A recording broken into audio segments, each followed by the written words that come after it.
Hello po, isang magandang araw po sa ating lahat and kumusta po kayo? Ako po si Ate Mel or tawagan po ninyo akong Melissa.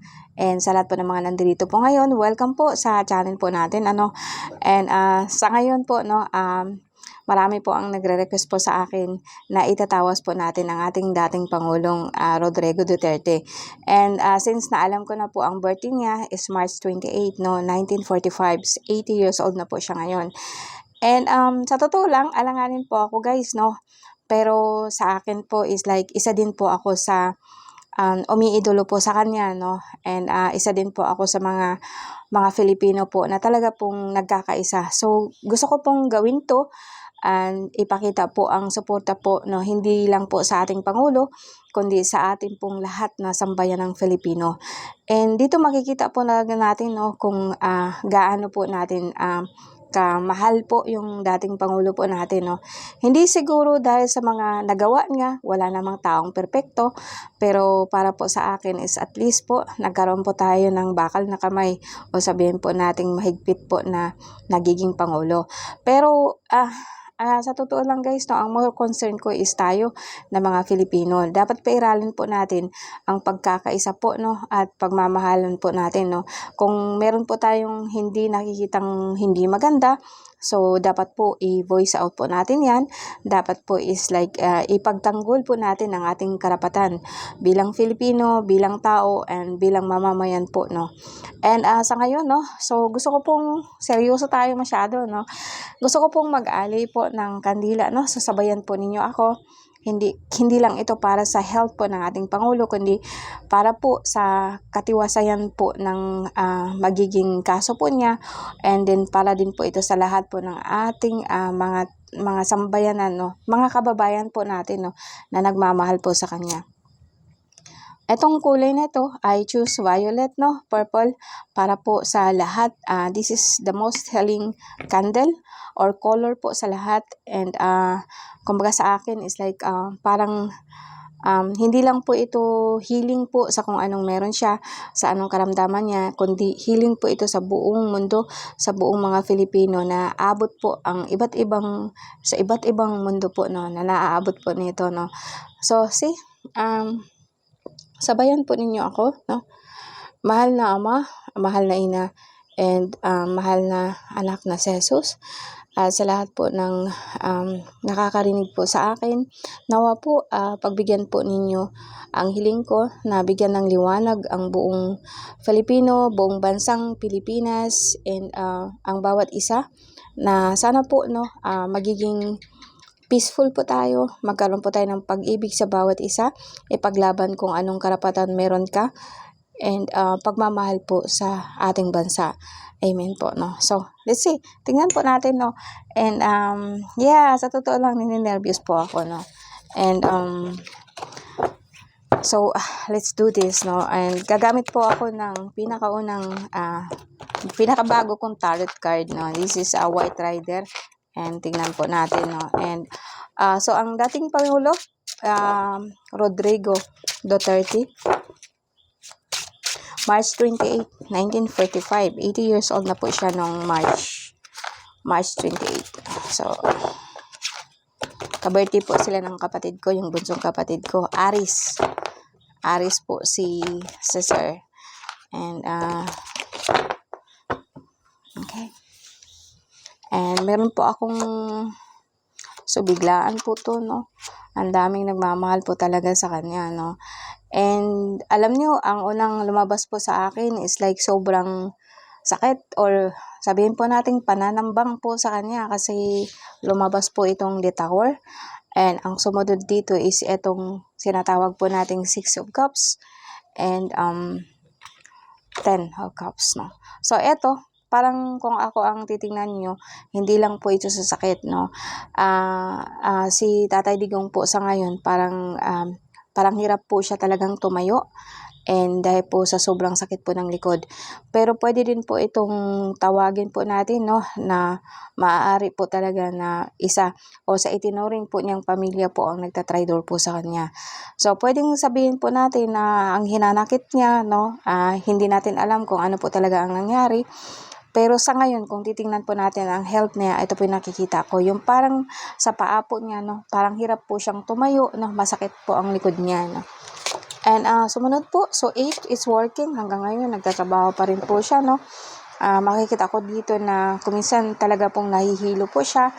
And nandyan na rin po yung parang, hindi niya alam kung ano pong gagawin. Yung parang hindi natin alam kung hanggang saan po itong, kasi may tinatrabaho po siya ngayon, no? Siguro sa isip o sabihin po natin na wina-workout po na, wala po akong nakita ditong mga papilis or something, no? Queen of Wands, may mga tumutulong po sa kanya sa iba't ibang nasyon, which is dalawang mag-asawang hari at saka isang prinsipe na tumutulong po sa kanya sa ibang bansa, no. And sa ngayon po, as yung katawan po niya, like sabihin po natin na overall po parang nakikita kong hilo or nahihilo po siya or biglaan po siyang pag magbuhat po siya para po siyang matutumba, no. And sundan po natin, sa ngayon sabi natin si Tatay Digong, wala po talaga siyang pera, as in, no. So tingnan niyo. Okay, and ang pangalawa po dito is like mataas po talaga ang sugar niya, no. Mataas po ang diabetes niya, and may nakita po ako dito na parang ang diabetes po niya is nagla-lock in, yung parang kumbaga sa akin hindi po talaga bumababa, hindi po siya nagalaw, no. Ito po yung dahilan po ng well, sad to say, parang ang mataas niya na sugar, wala pong pagbabago. Yung hindi po kahit anong inom po niya ng gamot, hindi po nagbabago, steady po ang sugar po niya, no. And sa ngayon, kumbaga sa akin, malapit na po siyang pabalik, no. Sana po pabalik na nga po talaga to. Okay, sentro ng card po niya is makikita po natin dito na, sabi ko sa inyo nahihilo, pero meron din po akong nakikita dito na you have to decide, no. Kailangan po niyang magdesisyon kung ano po ang kailangan po niyang gawin. And sa ngayon, sabi ko nga sa inyo, wala po siyang pera, no. And ito po kuminsan talaga po yung tuhod po niya yung masakit. And tipid po talaga. So may po siyang pabalik, no. May nakita na po ako ditong triumphant, pabalik po siya dito sa Pilipinas, or somehow tatawid po siya from one country to another.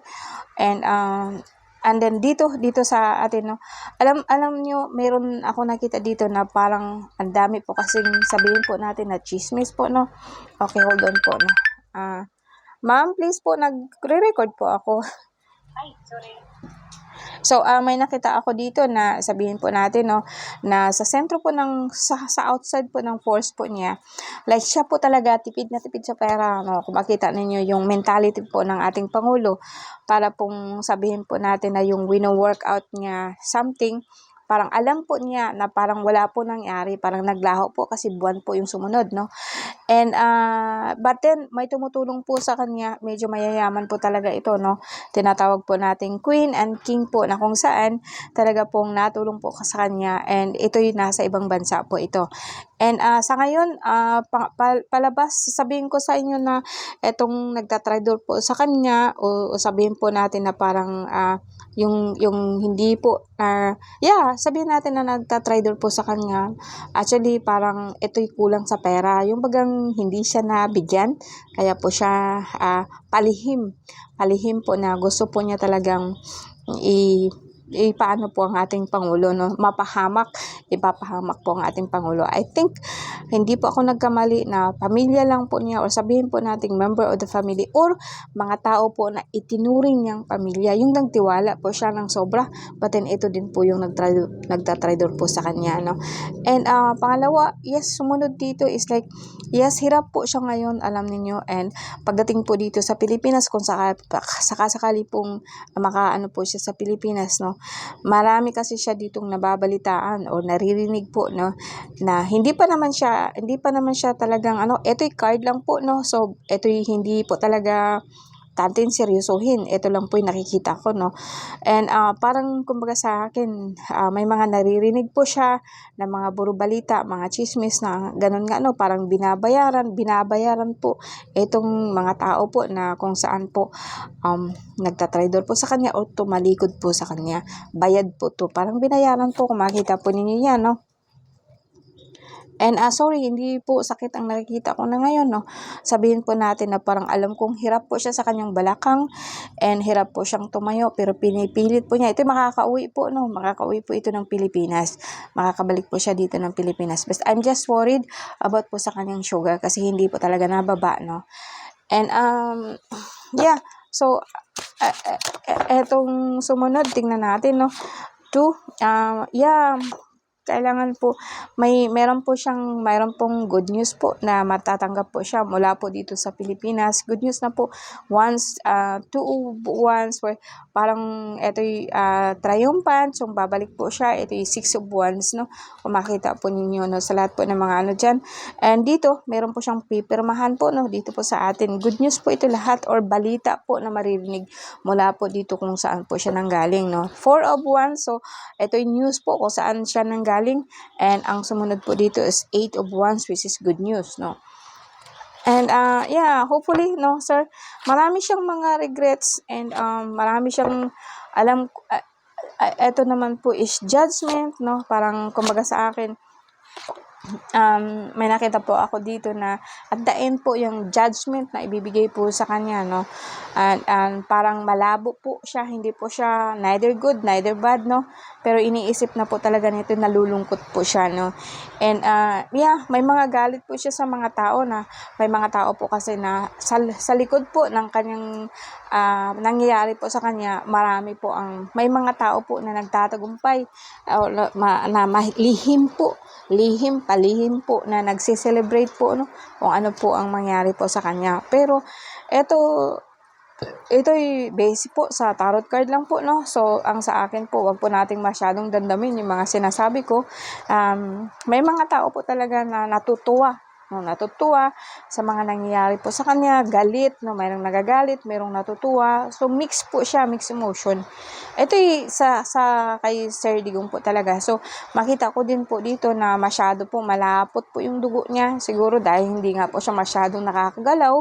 And malapot ang dugo, mataas yung dugo niya, yung mataas ang cholesterol niya. Pero ito'y dahilan lang po sa sobrang pag-aalala niya, sobrang regrets, no? Sobrang pagsisisi po niya, may mga pagsisisi po siyang nakita, no? And marami po siyang tinatawag, marami po siyang kumbaga sa akin, hinihingian po ng tulong. And